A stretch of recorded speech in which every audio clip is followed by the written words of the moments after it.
except to one living being. We can go to the draft video. Everyone's hanging out. Look at the dog's like, oh, Trevor Lawrence was #1. He's having a ball. The dog did not realize that Trevor Lawrence was drafted #1, and he's having a great time. So congratulations to Trevor Lawrence. Congratulations to his dog, who didn't quite know that he was drafted #1 and enjoyed the festivities. And congratulations to his grandmother's outfit. That is vintage grandmother. That was perfect. I was going to congratulate that sectional couch. They literally could not fit one more person on there. We got to draw a blank right now. So much to get to. Here we go. Brandon, your Jets took Zach Wilson with the #2 pick last night, despite your banging the drum for 97 straight weeks. You've been trying to convince yourself for weeks, though, that this was the right choice. But, Brandon, the best pick of the first round was blank. Well, look, there was a lot of action last night in the first round. You know, I mean, starting with Trevor Lawrence. I mean, that was a great deal. And then you go to the Jets. That was awesome. Then you get the Chicago Bears. And you go deeper in the draft, and you got Eric Stokes, the big corner out of Georgia. He's going to be phenomenal. He goes to the Packers. I know we're going to be talking about that pick for a long time because it's another pick that the Packers chose to use on the defensive side. But this kid can ball. But the answer is Trey Lance.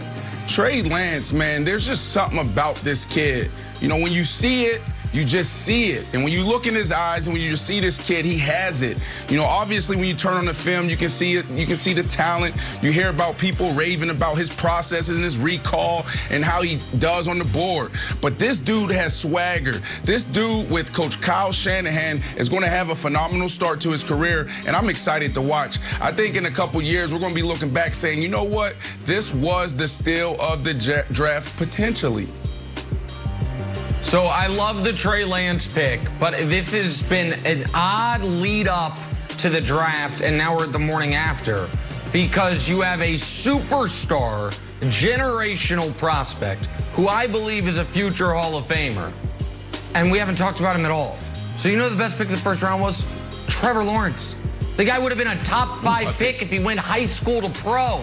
And because he was such a no-brainer pick, we've spent no time on him. Nothing. The biggest mention of him last night was, as Wilds mentioned earlier, that his dog was cute and excited.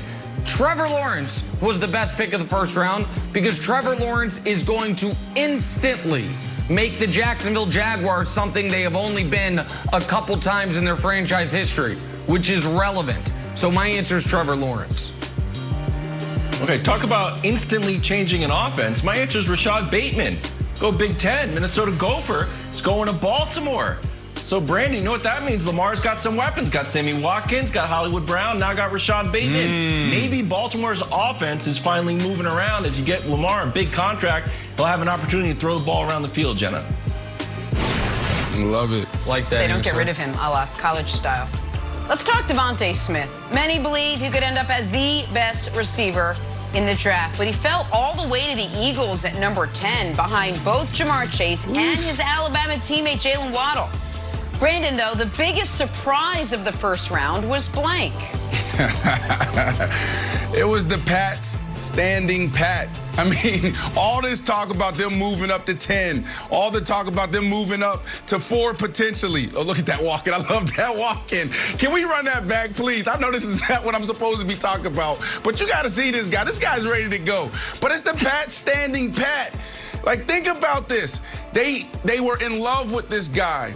Nick Saban, Bill Belichick, best friends. You ain't think Nick and Bill was talking? Hey, man, really, give me the scoop on this guy. Is he the guy? Can he get it done? They sit at 15 and they get their guy. Look at that walk. Look at that walk. That's so bad. We got to work on that Josh McDaniels. But the answer, Nick, is the Pat standing pat. I absolutely love Bill Belichick. He doesn't panic. He's not like everybody else. Let's give up all of this compensation to go get a guy. No, they waited, and he fell right in their arms. So that's the answer. Man, that walk. We got to work on that, though. Jeez. I'm going with the guy that I did not think was going to be there at 7. Penei Sewell falling to 7, to me, is the biggest surprise. Yeah. I understand the Bengals desperately wanted to reunite Burrow and Jamar Chase. But he's not going to be able to throw the ball to Jamar Chase if he's laying flat on his back. And he got his knee blown out last year because he couldn't block anybody. But they went for the flashy, fun player. That sounds disrespectful. I think Chase is going to be a star. But they went for something that, to me, is more of a luxury than a necessity. And you know what that allowed?